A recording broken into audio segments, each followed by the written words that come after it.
হাবড়া থানার সামনে যশোর রোডের পাশে একটি জেরক্সের দোকানে বিধ্বংসী আগুন। আগুনে ভস্মীভূত গোটা দোকান, লক্ষাধিক টাকার ক্ষয়ক্ষতি।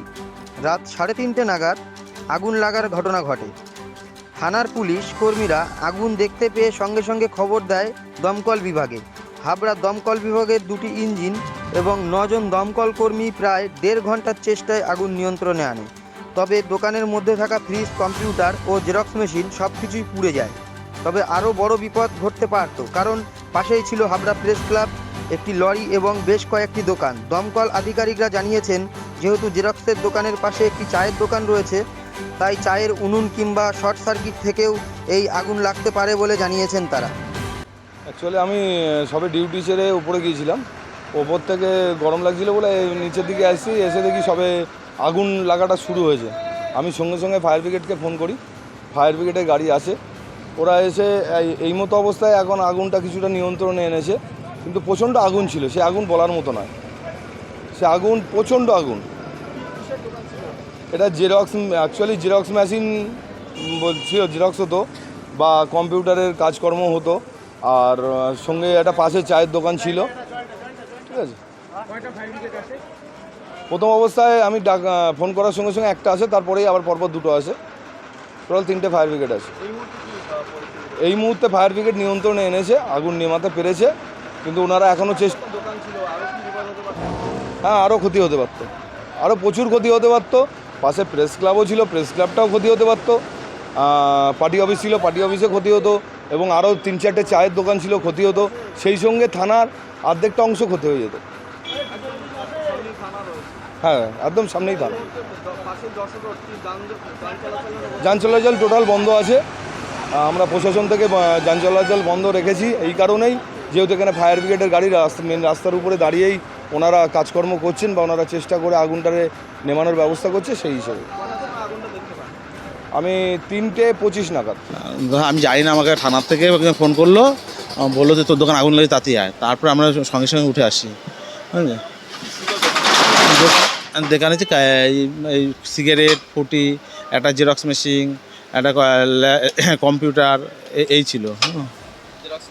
হ্যাঁ, পুরো সব ইয়ে গেছে। তো 1-1.5 লাখ 2 লাখ টাকা তো হবেই। ঠিক আছে, ক্যাশ ছাড়া সামান্য কিছু ছিল, সামান ছিল না। ঠিক আছে, চায়ের দোকান থেকে না, মনে হচ্ছে কারেন্টের শর্ট সার্কিট হলেও হতে পারে। ঠিক আছে, ওইটা থেকে চান্স বেশি। আমি মেন সুইচ নামিয়ে গেছি, কিন্তু ওইখান থেকে কোনোভাবে কিছু একটা হয়েছে। আর কম্পিউটার ব্যাটারি ছিল, ওইটা কি কোনো প্রবলেম হয় কিনা সেটা আমি বুঝতে পারবো না। ঠিক আছে, এখন তো আগুন পুরো নিভিয়ে দিয়ে গেল। হ্যাঁ, ঠিক আছে।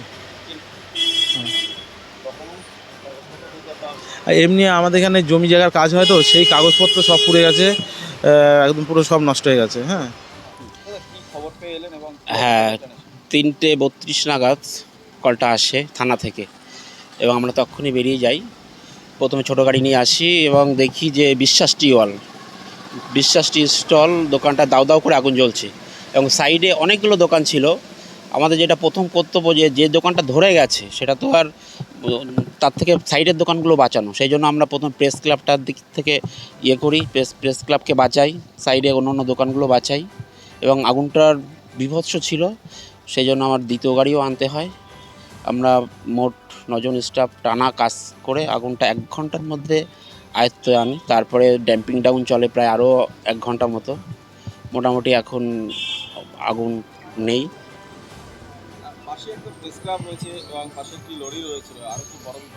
হ্যাঁ, থানার সামনে ঘটনাটা ঘটেছে, এবং লরি, প্রেস ক্লাব, প্রচুর সম্পত্তি ড্যামেজ হতো, সেটা আমরা বাঁচিয়েছি। আর যেটা বলার কথা, আমাদের 14 এপ্রিল থেকে 20 এপ্রিল আমাদের ফায়ার সার্ভিস উইক চলছে, এবং এই সময় আমরা অ্যাওয়ারনেস ক্যাম্প করছি। মানে কালকে যেটা ছিল 17 তারিখ, আমরা সকালেও দু জায়গায় আমরা অ্যাওয়ারনেস করে এসেছি, তার আগে থেকেও অ্যাওয়ারনেস চলছে। মানুষকে সচেতন করছি যাতে আগুন যাতে না ধরে, এবং মানুষ যদি আমাদের কথা শোনে তাহলে আজকে হয়তো এই বড় বিপদ থেকে তারা রক্ষা পেতে পারত। দোকানে মাল্টিপারপাস দোকান, এর মধ্যে কম্পিউটার ছিল, জেরক্স ছিল, ফ্রিজ ছিল, চায়ের দোকান ছিল, হয়তো ওর মধ্যে আগুন থাকতে পারে। এবার কিসে থেকে লেগেছে এটা তো তদন্ত সাপেক্ষ, এটা বলা যায় না ওইভাবে। যে কোনো জায়গা থেকেই লাগতে পারে, হয়তো মেনটা নামায়নি, হয়তো ইউপিএস থেকেও আগুন লাগতে পারে। তার থেকে বড় কথা যে সাইডের দোকানগুলো যদি ধরে যেত আরও বড় বিপদ হতো। পাশে প্রেস ক্লাব ছিল, একটা বড় লরি ছিল, এখানে কয়েক লক্ষ টাকা দাম। আমার নাম সাব অফিসার সুপ্রকাশ বিশ্বাস, হাবড়া ফায়ার ব্রিগেড।